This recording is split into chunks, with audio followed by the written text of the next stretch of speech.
Well, if you're part of the Argos Anon Patreon, then you've already known about all these things for kind of a while now. But just in case you haven't stumbled over there yet to check it out, shameless self-promotion, link in the description. This is a breaking news video. We're going to talk about specifics on Nightfall, print run information, as well as pack design, some sorting issues, coin stuff, and other cool stuff like the fan art packs and whatnot. There's a lot to go over. Let's just dive in.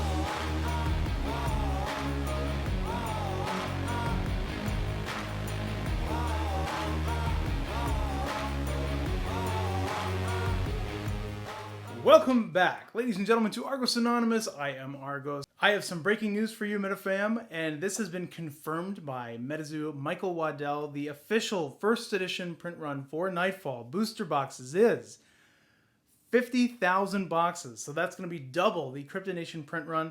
Let's talk about it. Also, we had extra confirmation from Steve Aoki, which is kind of cool. Let's watch this clip.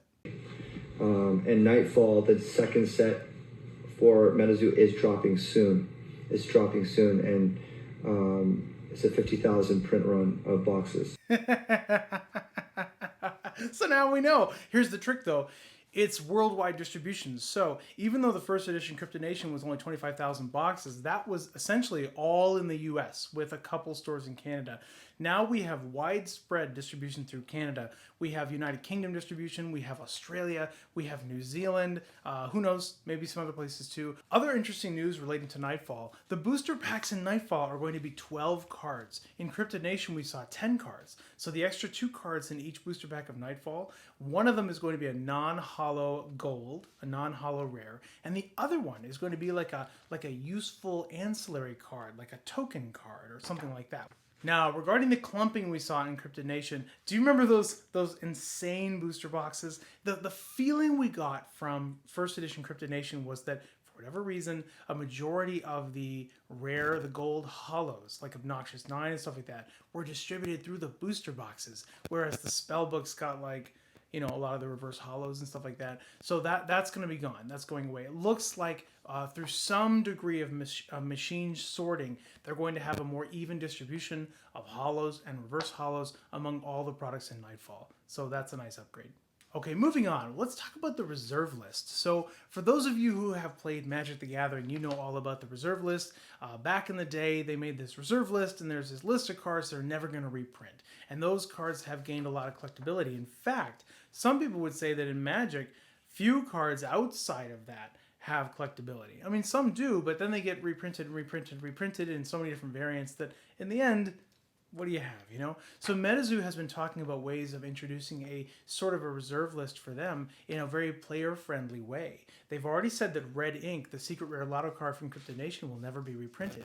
It sounds like going forward, that might be something that you see. In the first edition of each booster set, you might have a unique secret rare sort of lotto card that helps identify the set, right? Sets the tone for the set, and maybe those are all going to be part of an ongoing reserve list of these special unique cards that makes each booster set stand out, which I think would be good. I think that would be good for collectability. It would support box values. It'd be good for collectors. They're going to like that. And if they don't make them super overpowered, it won't kill the game for players. And keep in mind too, you can make some very similar functioning mechanic, you know, items that makes it so you're not like, you know, you're not unable to play a certain mechanic just because you can't get your hands on a certain card, right? And they're going to pay attention to all that. But recently they spoiled that some of the promo cards might also enter into a reserve list. Now, this isn't the holiday promos, the Halloween and Christmas promos, because they said those will officially be reprinted in 2021, but they'll be reprinted as a second edition. No. They're talking about the situational promos, like the Mailman Frogman, right? The Loveland Mailman, which makes sense, right? You have these cards that are situational. It's talking about the dinged boxes and stuff like that. When you have cards that come out that have to do with the time period, that might actually be kind of a neat thing to put onto a reserve list. If those are reserve list cards, then you might want to think about scooping them up, because the print run of those things is only about 2,000 for those early promos, and if they never get printed again, that would be a really neat collector's piece. Now, what about the coins? I myself am a coin collector. I have a lot of fun little trinkets you'll see showing up here. I like these, what is this, Tuvalu? I like the sort of the the islands around Australia, these like Asian Pacific islands, they make a lot of cool coins. This is like a little luck dragon coin. Anyway, so I like the coins in Metazoo. I think they're cool. I think it's cool you can send them into PCGS. Well, a news update recently is that apparently those coins will be redeemable in stores for something in the future. Next up, fan art packs. Still happening. Moving on to the Topps partnership. September. This is the very last day of August, going into the very first day of September. So anytime now, you could see Topps Metazoo showing up on the Topps website. Another little spoil that was released is they're going to be working on additional game formats. That was confirmed. Somebody asked, will you have more formats in the game, like Commander, multiplayer, draft? The answer was absolutely yes. They're looking at all that. We've already seen some multiplayer play develop, and they've talked about different modes where you play with a larger deck to decrease the consistency of the game, for some competitive formats. But also, yeah, it'd be neat to see draft. They can expand it, get some draft going. A lot of people love draft. A lot of the casual players absolutely love draft. So it was very cool to hear that they are going to be working on that going forward. Oh, we're not done yet.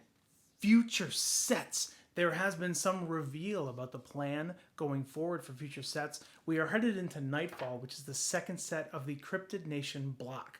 What you're going to see is blocks of a certain theme. So the first several sets are based in the United States. You have, what do we have? Cryptid Nation, the base set. We have Nightfall, then we have Wilderness, then we have UFO, then we have Ouija, then we have War, like a big culmination of War, right? Then reportedly, there will be some kind of a transition set where the characters in the story are going from the United States over to like Asia for the Yokai Islands, and you're gonna have maybe 5 sets over in the Yokai Islands after that transition set. Then it's the Grimms. What is that? Grimm fairy tales? All the classics.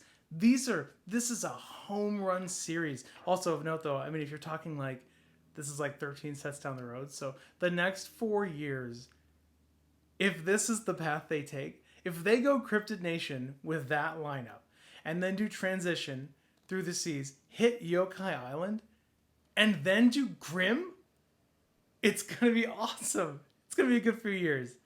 Anyway, that's cool. That's all I've got. Thanks for tuning in, MetaFam. I do appreciate it. Don't forget to check out, if you have any interest in breaking news updates, check out the Patreon. The bottom level is $1. It is only $1. It is free almost. I wanted to make it free, but Patreon requires a $1 minimum. So there's a free tier that just plugs you into like games and giveaways that we do not infrequently around here, but then you can upgrade for a couple bucks. You get like a news feed, breaking news, so you wouldn't have to wait for these videos. You would get all this in advance. And then a little bit more above that, you get market analysis, and there's different optional options. But the bottom level is just $1. For $1, you can just tune in, join the Argos Anon community, have some fun, play some games, and hang out. That's all I've got. Thanks for that, MetaFam. I will catch you later. This is Argos, signing off.